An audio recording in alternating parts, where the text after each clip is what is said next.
주님의 기쁨 되기 원하네. 내 마음을 새롭게 하소서.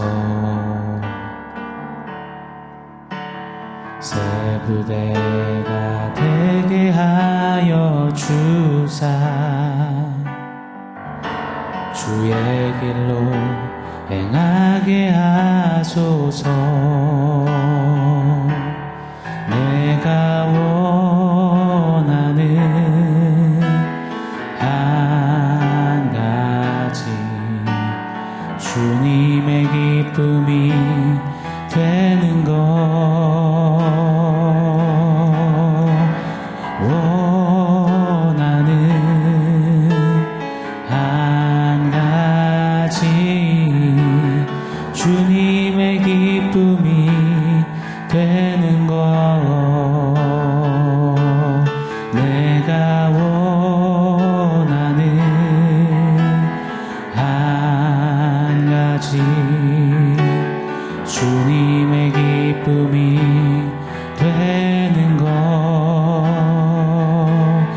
내가 원하는 한 가지 주님의 기쁨이 되는 것. 주님의 기쁨이 되는 것. 샬롬. 오늘 우리에게 주신 하나님 말씀은 요한복음 8장 25절로 30절입니다. 우리 한 목소리로 같이 읽겠습니다. 그들이 말하되 네가 누구냐? 예수께서 이르시되 나는 처음부터 너희에게 말하여 온 자니라. 내가 너희에게 대하여 말하고 판단할 것이 많으나 나를 보내신 이가 참되심에 내가 그에게 들은 그것을 세상에 말하노라 하시되 그들은 아버지를 가리켜 말씀하신 줄을 깨닫지 못하더라. 이에 예수께서 이르시되 너희가 인자를 든 후에 내가 그인 줄 알고 또 내가 스스로 아무것도 하지 아니하고 오직 아버지께서 가르치신 대로 이런 것을 말하는 줄로 알리라. 나를 보내신 이가 나와 함께 하시도다. 나는 항상 그가 기뻐하시는 일을 행함으로 나를 혼자 두지 아니하셨느니라. 이 말씀을 하심에 많은 사람이 믿더라. 아멘. 오늘은 우리 인간이 세우고 붙들어온 철학사조의 변천사를 아주 간략하게나마 좀 나누면서 말씀을 시작하고 싶습니다. 본래 인생이 만든 철학은 절대자와 초월적인 영역들을 찾아내려는 자연스러운 욕구에서 출발한 것입니다. 그런 욕구와 갈망으로 쭉쭉 이어오다가 칸트의 순수 이성 비판에 이르러서 우리 인간들의 이성으로는 결단코 절대적이며 초월적인 것을 감지할 수 없다는 결론에 이르렀습니다. 그 후에 인간들은 절대적이며 초월적인 것을 포기하고 상대적인 발전과 진보에 주력하기 시작했습니다. 지금보다 나은 세상, 지금보다 나은 사회, 지금보다 나은 경제, 문화, 정치 등등을 말입니다. 그리고 이런 사상은 헤겔의 변증법 정반합에 이르러서 더욱 확고히 굳혀지는 듯 했습니다. 그러다 점점 보다 나은 것을 추구하던 인간들은 어느 지점에 이르러서는 한계를 느끼게 된 겁니다. 보다 나은 것을 향해 가긴 가는데 거기가 어디냐는 질문이 들기 시작한 겁니다. 인간들의 절대적인 것과 초월적인 목적지를 상실한 채 맹목적인 보다 나은 것을 향해 다름질하다 보니 마치 다람쥐 쳇바퀴 도는 것 같거든요. 제자리거든요. 연자맷돌 돌리는 짐승처럼 향방 없는 연속이거든요. 공허와 허물을 느끼게 된 것입니다. 그때 등장한 것이 실존주의 철학입니다. 실존주의가 뭔가요? 한 번쯤 들어보셨을 거예요. 가치, 의미 등의 기준과 목표를 절대적인 것, 초월적인 것이 아닌 인간 스스로에게, 개개인에게 두는 겁니다. 이것이 실존주의의 핵심입니다. 그래서 인간들은 각기 저마다 각기 다 다른 선의 기준과 가치의 기준으로 살아가게 된 것입니다. 내가 옳다고 여기는 것이 옳은 것이고 내가 선하다 여기는 것이 선한 것이 되었습니다. 그렇게 인간은 믿고 싶은 것만을 믿고 또 믿고 싶은 대로 믿는 삶이 되어버렸습니다. 그러면서 내가 믿겠다 결정한 그것이 참이다, 그것이 진리이다 여긴 채 사는 겁니다. 사람들이요, 인생이요, 합리, 논리, 논조, 이성, 증거, 과학 이런 것들 참 좋아하는 것 같지만 사실 실상을 들여다보면 믿고 싶은 것만 믿고 살더라고요. 다른 거에는 귀를 얼마나 닫고 사는지 몰라요. 자기가 믿고 싶은 것은 어떻게든 그게 맞다, 참이다를 증명해내려고 증거들을 찾아서 자기 믿음을 더 곤고히 하려 사는데 열중하더라고요. 사랑하는 여러분, 저와 여러분, 우리는 어떻습니까? 신앙을, 믿음을, 천국과 영생, 예수 그리스도 복음을 말하면서도 혹시 모든 가치와 의미의 기준이 나 자신은 아닌지요? 절대자요 초월자이신 하나님을 수없이 말하면서도 정작 내가 믿고 싶은 것만을 내가 믿고 싶은 대로 믿고 있진 않는지요? 오늘 한번 좀 진솔히 돌아보기를 바랍니다. 계속되는 요한복음의 유대인들, 바리새인들 보세요. 그들은 예수는 이단하다, 예수는 비진리, 예수는 신성모독, 예수는 미치광이, 예수는 눈엣가시로 믿어버렸습니다. 믿고 싶은 대로 그리 철석같이 믿은 겁니다. 그게 맞다 참이다 그리 결론 지어버렸습니다. 구약 성경이 내내 예수 그리스도를 가리키고 예수를 예언하고 있는데, 조명하고 있는데 영적인 사려, 깊은 사색, 영적인 어떤 궁금증, 고찰 이런 것이 전혀 없습니다. 25절을 보세요. 예수님을 향해서 어이없고 불쾌하다는 토로 너 누구냐 매섭게 쏘아붙이는 겁니다. 세상 똑똑한 척 의로운 척은 다 하면서 그냥 그리 믿고 싶은 대로 믿어버리는 거예요. 또한 그들은 여전히 스스로 의로움으로 나아갈 수 있는 힘과 가능성과 능력이 있다 믿었습니다. 그렇게 율법을 딱 쥐는 겁니다. 율법을 통해 자기네들의 의로움, 선, 구원, 축복, 스스로 하나님의 영광에 이를 수 있다고 그리 믿었던 것입니다. 자기들의 소견에 좋은 대로 원하는 대로 믿고 주장하고 그리고 강요한 겁니다. 소위 말하는 귀신 같은 믿음으로 야누스의 얼굴을 한 채 이중적인 태도로 율법 부메랑, 율법의 날카로운 칼날을 주변에 사람들에게 마구 휘둘렀습니다. 가늠한 여인에게요, 심지어 예수님에게까지 말입니다. 그런 유대인들, 바리새인들에게 어제 말씀 본문인 8장 24절에 우리 주님은 이렇게 일갈하셨죠. 너희는 죄 가운데 죽으리라. 나 예수는 에고에이미, 내가 바로 그이다, 하나님인데 너희가 나를 믿지 않는구나. 오히려 너희는 너희 스스로를 믿는구나. 율법을 지키는 힘과 능력과 노력으로 너희가 스스로 의로워질 수 있다고 믿는구나. 그것이야말로 추악한 죄임을 어찌 모르느냐. 너희는 그 죄 속에 살다가 결국 죄 가운데 죽을 것이라 사형 선고까지 내리셨습니다. 사랑하는 여러분, 선악과 따먹은 아담 이후 오고 오는 모든 세대는요, 하나님처럼 되보겠다라는 아담처럼, 율법 힘써 지켜 자기 의를 쌓으려는 유대인들처럼 죄 속에 살면서 헛된 힘주다가 결국 죽어지는 운명이 바로 우리 인생입니다. 그게 우리입니다. 그런데요, 그럼에도 불구하고 하나님이 택하신 이들에게는 죄 가운데 죽는 사형 선고 그 직후에 놀라운 은혜의 사면이 있음을 선포하십니다. 그것을 오늘 본문에 암시하시는 겁니다. 28절 말씀 제가 한번 더 읽어드릴게요. 이에 예수께서 이르시되 너희가 인자를 든 후에 내가 그인 줄 알고 또 내가 스스로 아무것도 하지 아니하고 오직 아버지께서 가르치신 대로 이런 것을 말하는 줄도 알리라. 인자를 든 후에라고 말씀하십니다. 이 인자를 든 후에, 이것은 예수 십자가를 가리키는 거예요. 여기서 들리다, 이 힙소오라는 원어가 사용되었습니다. 이 힙소오는요, 십자가가 위로 올려지는 물리적인 액션뿐만 아니라 예수가 하늘로 올리우실 것 또한, 승천하실 것 또한 가리키는 아주 의미심장한 단어입니다. 즉 28절에 예수님은요, 예수님의 십자가 죽음과 부활 승천까지를 선포하시고 암시하시는 거예요. 죄 가운데 죽을 운명, 사형수들에게 십자가 이 복음으로 구원해 내실 것임을, 사면하실 것임을 밝히시며 지금 천명하시는 겁니다. 그래서 그 십자가 복음을 통해 내가 그인 줄 알고, 어제 말씀이죠. 에고에이미. 즉 예수가 하나님이심을 알게 될 것이고 예수께서 하신 말씀이 곧 하나님 아버지의 말씀임을 알게 될 것이다. 28절에 그리 선포하십니다. 여러분, 맞습니다.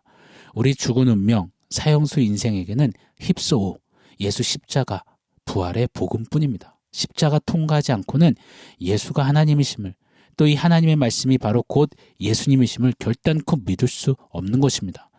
우뚝 솟은 십자가 예수, 하늘로 올리우신 우리 예수, 저와 여러분을 그리 예수께서 사면해 주셨다면 우리는 믿고 싶은 것만, 또 믿고 싶은 대로 믿어서는 결코 아니 될 것입니다. 예수님을 예수님답게 믿어야 하는 우리입니다. 왜요? 그 예수님께 사면받았으니까요. 구원받았으니 말입니다. 예수님을 예수님답게 믿으면서 우리는 예수님이 이 땅에서 살아내셨던 모습대로 믿음을 발휘하며 살아내야 합니다. 오늘 29절 말씀이죠. 제가 한 번 더 읽어드릴게요. 나를 보내신 이가 나와 함께 하시도다. 나는 항상 그가 기뻐하시는 일을 행함으로 나를 혼자 두지 아니하셨느니라. 예수님은요, 자신을 보내신 하나님 아버지의 기뻐하시는 일을 행하시러 오셨다고 합니다. 다시 말해 하나님 아버지의 기쁨을 위해서 십자가를 사셨다는 겁니다. 자격 하나 없는 죄인을 살리기 위해 죽어지는 십자가를 자기의 기쁨, 자기의 영광, 자기 증명이 아니라 철저히 자기 부인하시며 사신 것입니다. 26절을 오늘 보세요. 내가 너희에게 대하여 말하고 판단할 것이 많으나 나를 보내신 이가 참되심에 내가 그에게 들은 그것을 세상에 말하노라 하시되 할 말 많지만 하지 않겠다는 주님 말씀 아니십니까? 마땅히 판단하셔야 할 죄인, 그런데 판단하지 아니하시고 참되신 하나님 아버지의 기쁨을 위하신다라고 선언하시는 우리 예수님이세요. 유대인들과는 너무도 반대되는 우리 주님의 삶이셨습니다. 겉은 율법을 외치며 의로운 척 말하지만 그들의 속은 시커맸잖아요. 유대인들, 그들은 자기에게 조금만이라도 손해가 되면 가차없이 베어버렸고 자신의 의를 힘을 드러내기 위해서라면 누구든지 끌어잡아 넘어뜨려버렸던 그들이 바로 유대인들, 바리새인들이었잖아요. 그들의 삶과는 정반대셨습니다. 우리 예수님은 하나님의 기쁨을 위하시는 삶, 십자가의 삶을 사신 우리 주님이세요. 오직 우리 주님의 관심은, 포커스는 아버지 하나님의 기쁨이었고 기뻐하실 아버지를 향해 십자가를 늘 사셨던 것입니다. 그때 30절이에요. 이 말씀을 하심에 많은 사람이 믿더라. 아멘. 예수님이 지금 무슨 놀라운 표적을 나타내신 것도 아니고 신비를 펼치신 것도 아니에요. 엄청난 강해 설교에 부흥 집회를 하신 것도 아닙니다. 죄 가운데 죽을 죄인에게 베푸시는 십자가, 아버지의 기쁨으로 살아내는 십자가의 삶, 이 간략한 십자가의 복음과 십자가의 삶이 전해지자 많은 이들이 하나님을 믿게 되었다라고 오늘 본문은 기록합니다.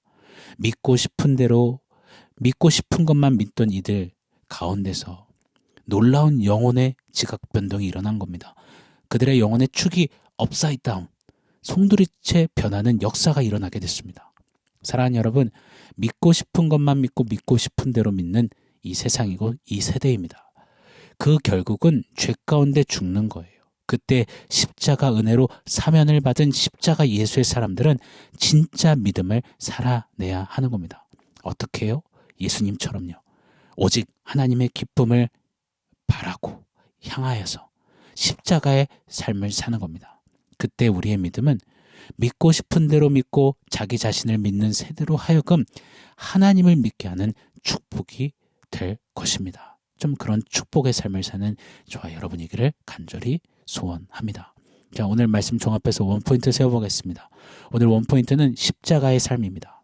다소 무거운 주제고 부담스러워 할 수 있는 월딩입니다. 그러나 십자가의 삶, 우리 결단코 놓쳐서도 흐지부지해서도 아니 될 겁니다. 반드시 기억하고 외치는 특별히 오늘 한 날이었으면 좋겠습니다. 빅토르 위고의 이 소설 레미제라블 다 잘 아실 거예요. 먹을 게 없어서 빵 하나 훔친 좀도둑 장발장이 나오죠. 장발장, 그의 인생을 바꾼 것은 19년 동안의 감옥살이가 아니었습니다. 석방 후에도 그는 여전히 좀도둑의 삶을 살았어요. 성당에 들어가 미리엘 신부의 은촛대를 훔치는 모습, 장발장 여전했습니다. 그러다가 장발장은 붙잡혔죠. 그래서 미리엘 신부에게 다시 붙잡혀 오게 됩니다. 여기서 훔친 게 맞냐? 그때 미리엘 신부가 아니라 내가 저 사람에게 선물로 준 거다. 도저히 이해 못할 호의를 베풉니다. 다 끝났구나, 또 감옥이구나 체념했는데 그 미리엘 신부의 호의 덕에 장발장은 풀려납니다. 원래는 미리엘 신부가 어찌해야 합니까? 내가 잠도 재워주고 먹을 것도 줬는데 네 어쩜 내게 이럴 수 있느냐? 이 악한 놈 해야 되는 거 아니겠습니까? 이게 마땅하시죠. 그런데 미리엘 한 사람이 베푼 이해에 불과한 호의, 그 은혜가 장발장의 인생을 송두리째 바꾸었습니다. 여러분, 예수 믿는다고 해서 당장이라도 진짜 업어치기 하고 싶은 사람이 왜 없겠습니까? 당장이라도 의절하고 손절하고 싶은 사람이 왜 없겠습니까? 그래도 마땅히 죽을 죄인을 손절하지 아니하시고 판단치 아니하시며 하나님 아버지의 기쁨을 위해서 향해서 십자가를 사신 예수님처럼 장발장에게 도저히 이해 불가한 호의를 베풀었던 미리엘처럼 우리도 그렇게 십자가의 삶을 조금씩 실천해 볼 때, 아버지의 기쁨을 조금씩 더 누릴 때에 우리의 작은 삶이 누군가에게는 십자가를 믿게 하는 축복이 될 줄 믿습니다. 오늘 하루요, 믿고 싶은 것만 믿고 싶은 대로 믿지 않게 해주십시오라고 기도했으면 좋겠어요. 오직 예수 십자가만을 믿고 예수 십자가의 삶을 사는, 하나님의 기쁨을 누리는 그런 나의 삶 되게 해주십시오. 십자가의 삶을 믿음으로 살아내게 하옵소서. 그렇게 기도하며 더 힘찬 한 걸음 내딛는 우리 모두의 한 날이 되기를 예수 이름으로 축복합니다. 아멘. 사랑하는 성도 여러분, 오늘 말씀과 원포인트 기억하면서 우리 함께 기도하겠습니다. 하나님, 믿고 싶은 것만 믿고 싶은 대로 믿는 어리석음을 자양하지 않게 하시고 오직 예수 십자가만 믿고 십자가의 삶을 사는 그런 내가 되게 해주십시오. 우리 결단하겠습니다. 기도하겠습니다.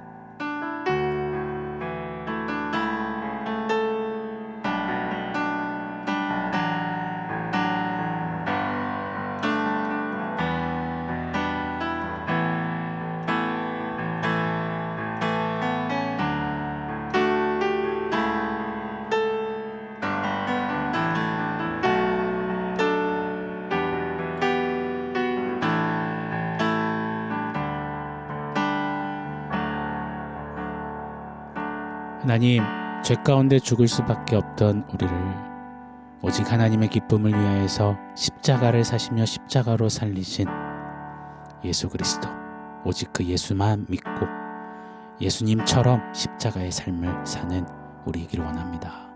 오늘 한 날도 십자가의 삶을 실천할 때, 그렇게 믿음을 발휘할 때 성령 하나님 말씀대로 힘주시고 역사하여 주시옵소서.